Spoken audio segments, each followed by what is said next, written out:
Good morning student. तो हम नया टॉपिक शुरू करने वाला है बजटिंग मैथड। इससे पहले मैंने एक और वीडियो बनाई है एडवर्टाइजमेंट बजट के ऊपर और क्या फैक्टर अफेक्टिंग करते हैं बजट के ऊपर।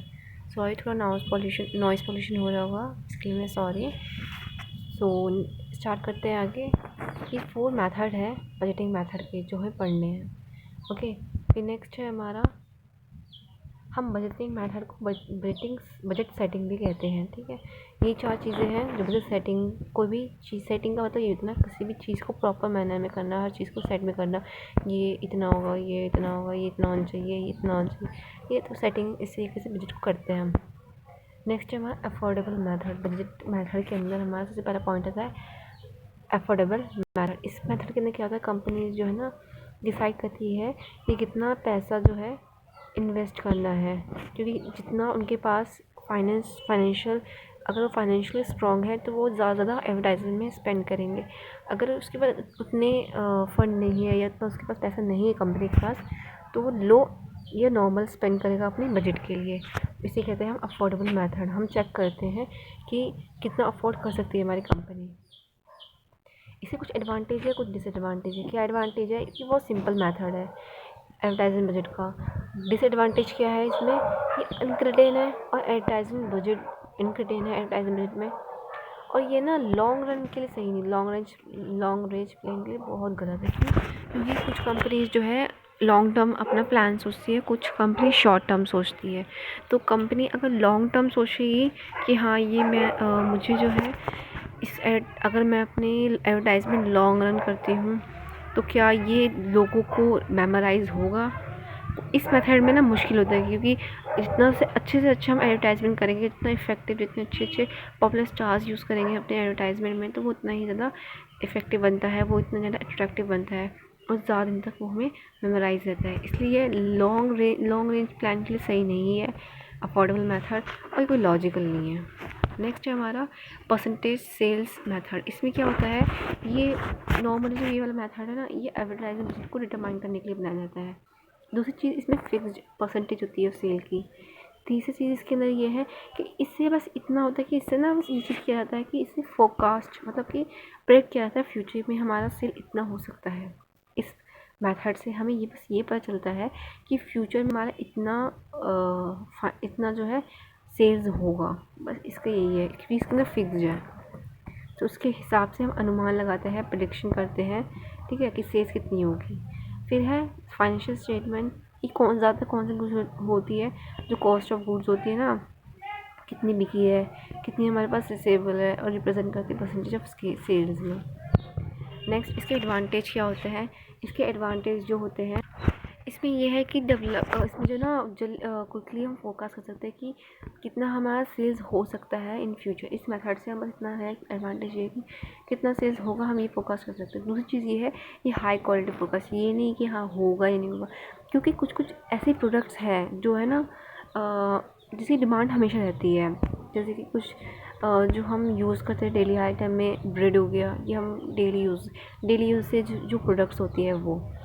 फर्स्ट, कुछ सीजनल भी होते हैं, जैसे मेडिसिन वगैरह हो गई। ये सब मेडिसिन जो है, अभी कोरोना का जो वेव आई थी उसमें मेडिसिन की बहुत ज़्यादा डिमांड थी। हर किसी को मास्क की ज़रूरत थी, हर किसी को सैनिटाइज़र की ज़रूरत थी। उस टाइम पे जो मास्क सैनिटाइज़र उसकी डिमांड बढ़ी थी, तो ऑब्वियसली सेल्स बढ़ा था, अभी भी है उसकी डिमांड। अब सेकंड चीज़ इसमें ये बहुत सिंपल है, इजी है अंडरस्टैंड करने के लिए। परसेंटेज सेल्स मेथड ज़्यादा टफ नहीं है। इसमें क्या होता है, मैनेजर जो है ना फिक्सअप कर देता है बजट को, जैसे कि एडवर्टाइजिंग कॉस्ट हो गया, सेलिंग प्राइस हो गया, प्रॉफिट पर यूनिट हो गया, इन सबको फिक्स कर देता है मैनेजर। तो ये बहुत इजी होता है किसी को भी, क्योंकि जब मैनेजर या फिर कोई कंपनी देखती है कि उनकी प्रॉफिट जो है ना एवरेज इतनी हुई, तो मतलब वो प्रेडिक्ट कर लेते हैं इन फ्यूचर उनकी भी इतनी होगी। दूसरी चीज़, डिसएडवांटेजेस क्या होता है, इसमें ये होता है कि ना, जैसे हम अकाउंट जो सेल्स होता है, अकाउंट में जो हम सेल्स बनाते हैं, सेल्स दिखते हैं, तो ये चीज़ ना सिर्फ प्रॉपर सेल रिजल्ट नहीं देती है। मतलब कि ये थोड़ा कम देगी, ये थोड़ा ज़्यादा देगी, ये प्रॉपर है ना, प्रॉपर एक रिजल्ट नहीं देगी इतना सेल हुआ है, ये मेथड जो होता है। दूसरी चीज़ ये है कि हर साल हमें ना सेल्स पर डिपेंड होता है कि हम एडवर्टाइजिंग जो है ना बजट इस तरीके से बनाएंगे हम। बात समझ में आ रही है? मतलब कि जैसे सेल्स है हर साल ना, कभी 2013 में मेरी इतनी सेल हुई है, जैसे 15 लाख सेल हो गई है, 2015 लाख सेल हो गई है, 2014 में मेरी 16 में मेरी 20 लाख सेल हो गई है। तो हमें हर सेल के हिसाब से जो है ना एडवर्टाइजमेंट प्लान करना पड़ता है। तो ये बहुत ज़्यादा ना मतलब फ्लस्ट्रेशन है, कभी ऊपर कभी नीचे, बहुत ज़्यादा प्रॉब्लम होती है। तो लॉन्ग रेंज प्लानिंग के लिए बहुत ज़्यादा डिफ़िकल्ट है। हर चीज़ ये है कि लॉजिकल बेस नहीं है, मतलब कोई परसेंटेज लेके अगर हम ये प्रेडिक्ट करें कि हाँ ये होगा सेल्स और ये होनी चाहिए परसेंटेज, तो ये लॉजिकल नहीं है।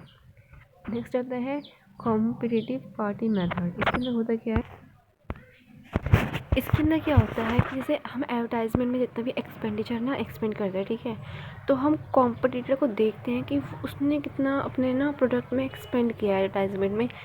उसकी हमें ना जो लूज़ पॉइंट होता है, जो गेनिंग पॉइंट होता है, जहाँ उसने सेल्स इंक्रीज़ किया या फिर उसने लूज़ किए सेल्स, वो उसको एज अ गाइडलाइन ना मार्क कर लेता है कि हाँ मुझे ये गलती नहीं करनी, ये चीज़ें करनी है। तो उससे जो है ना वो चेक करते हैं कि उसकी क्या क्या चीज़ें हैं गलत सही, उसी से वो अपना एडवर्टाइजमेंट बजट बनाता है इस मेथड के अंदर। फिर चीज़ ये है, ये लॉजिकल जो लॉजिक है ना इसके पीछे, वो ये है कि बहुत सारी विजडम होती है, ठीक है, wisdom of various form. Industry जो है ना बहुत दूर नहीं जा सकती है ऑप्टिकल फिगर से, कि ऑप्टिकल फिगर ये होना चाहिए अगर हम एडवर्टाइजमेंट करेंगे तो। थर्ड चीज़ ये है कि जो मार्केट है ये बिलीव करता है जितना उन्होंने इन्वेस्ट किया, यानी कॉम्पिटिटर ने इन्वेस्ट किया, उतना अगर हम इन्वेस्ट करेंगे तो मे बी हम अपने मार्केट शेयर्स को ना मेंटेन करके रख सकें।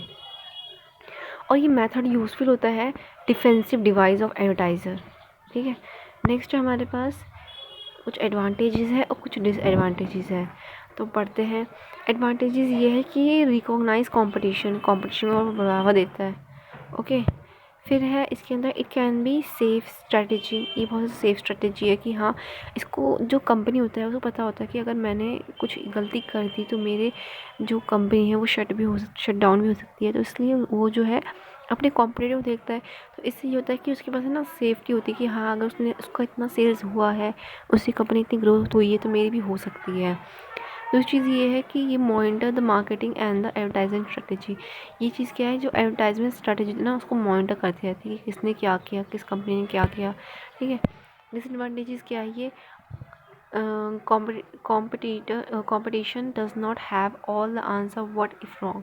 कंपटीशन जो ना हर एक आंसर नहीं दे सकता कि क्या गलत है क्या सही है। No two more companies are the same on promotional need. किसी भी दो कंपनी को ना कंपनीज को ज़रूरत नहीं होती है प्रमोशनल के लिए। No evidence as competitive parties prevent a promotional war, the competitor spend may be misleading. ये भी हो सकता है कि कंपनी ने कुछ और ही स्पेंड किया है एडवर्टाइजमेंट पे, उसने ये शो कर दिया कि उसने कुछ और शो किया है, तो ये भी हो सकता है, ओके। फिर नेक्स्ट है हमारे पास ऑब्जेक्टिव एंड टास्क मेथड। इस मेथड में क्या होता है, इसमें ये होता है कि जैसे ये मेथड जो होता है ना, ये creating a market budgeting based on specific objective, किसी न किसी ऑब्जेक्ट की वजह से ये बनाया जाता है, ठीक है। ये जो है ना, ये कोई फिक्स डॉलर को नहीं करना है इस वाले मेथड में, ना कोई परसेंटेज सेल्स लेनी कि हाँ हमने परसेंटेज ले ली, इस परसेंटेज के आगे जो है ना हम नहीं जाएंगे, ठीक है। ये सब कुछ नहीं होता है सॉरी, हाँ ये नहीं होता है। इसके अंदर जो है ना, हम अपने जो एक्सपेंड करते हैं एडवर्टाइजिंग बजट में, वो कोई ऑब्जेक्ट होता है उसको क्रिएट करते हैं और मार्केट वो अचीव करने के लिए हम ये वाला मेथड इस्तेमाल करते हैं। जैसे कि इंश्योरेंस कंपनी हो गया, उन्हें इंश्योरेंस कंपनी को क्या करना है, कोई मार्केट शेयर बनाना, कुछ बड़ा नहीं, उसे अवेयरनेस फैलानी है। उसको ये ऑब्जेक्टिव होता है, अवेयरनेस फैलानी है हर एक जगह, जिससे जो है लोग इंश्योरेंस करवाए अपने, या फिर कार या फिर किसी चीज़ का भी। इसके एडवांटेजेस क्या है, ये इस मेथड के अंदर ये होता है कि ये बहुत ज़्यादा लॉजिकल है, मतलब औरों की तरह ना ये जो मेथड है ये बहुत ज़्यादा लॉजिकल है। और दूसरी चीज़ इसमें ये है कि ये अकाउंट जो है ना बिजनेस के अकाउंट में भी शो होता है, और ये ना कंपटीशन को भी फिक्सिंग के लिए सही है। ये मेथड जो है सुटेबल होता है नए प्रोडक्ट्स के लिए, क्योंकि कुछ प्रोडक्ट्स नई प्रोडक्ट्स।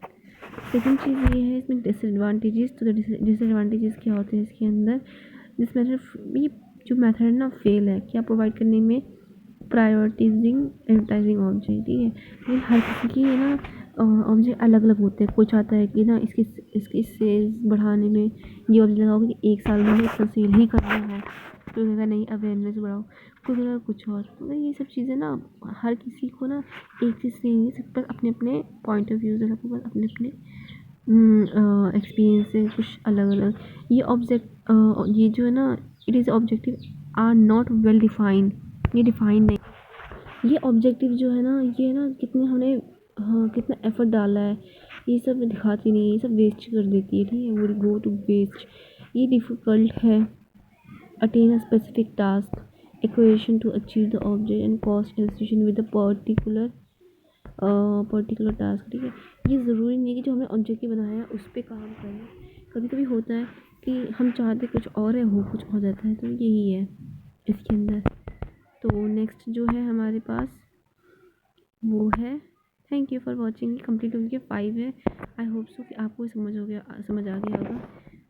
एंड प्लीज़ मेरे चैनल को सब्सक्राइब कर देना, लाइक कर देना। अगर आपको कोई वीडियो हो तो आप मुझे ईमेल कर सकते हो, मेरी ईमेल आईडी, जिससे मैं आपके लिए उसी टॉपिक पे वीडियो बना सकूँ। Thank you.